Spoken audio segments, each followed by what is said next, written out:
নমস্কার বন্ধুরা, সুজাতা কিচেনে আপনাদের সকলকে স্বাগত। আজকে দেখেই বুঝতে পারছো আজকে একদম প্রাণ ঠান্ডা ও মন ঠান্ডার জন্য আজকে একটা লস্যি রেসিপি নিয়ে তোমাদের কাছে চলে এসেছি। খুব সহজেই তৈরি করে নেব। দেখো কিভাবে আমি তৈরি করছি।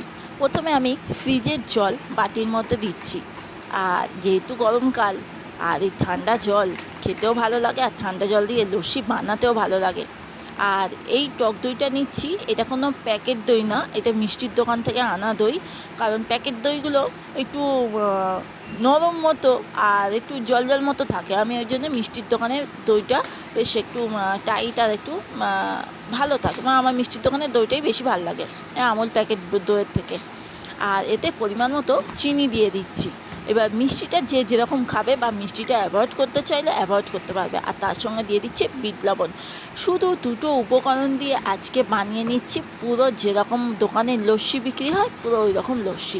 এই কি লস্যিটাকে না একটু বেশিক্ষণ ধরে ফাটতে হবে। যত বেশি ফাটানো যাবে তত লস্যিটার ওপরে না সেই যেমনি দোকানে লস্যি খেলে যেমনি ওপর থেকে একটা লেয়ার পড়ে যায়, ঠিক সেরকম লেয়ার চলে আসবে। আর উপরে ক্রিমটা না পুরো উপরে চলে আসবে, যেটা প্যাকেট দইয়ে করে আমি খুব একটা টেস্ট পাই না। আমার ওই জন্য মিষ্টির দোকানের দই কিনে এনে ঘরের লস্যি খেতে বা ঘরে দই পেতে সেই দইয়ের লস্যি খেতে কিন্তু খুব ভালো লাগে। ও যাই হোক, ঘরের দই ছিল না, এই দোকান থেকেই দইয়ে আজকে করলাম। আর মোটামুটি হয়েছে, আর একটু লাগবে বেশ খানিকক্ষণ ধরে।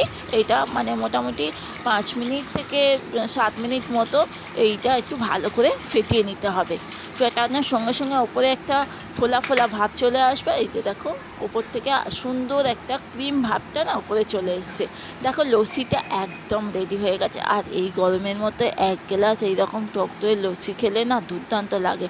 আর আমার আবার লস্যিটা একটুখানি মিষ্টি, একটু নুন একটু ভালো, মিষ্টিটা একটু বেশি ভালো হলে বেশি ভালো লাগে।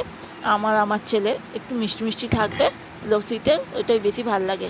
দেখো লস্যিটা একদম রেডি হয়ে গেছে। আর গরমকালে এইরকম 1 গ্লাস লস্যি পেলে কেমন হয়। আজকে কেমন লাগলো অবশ্যই জানিও।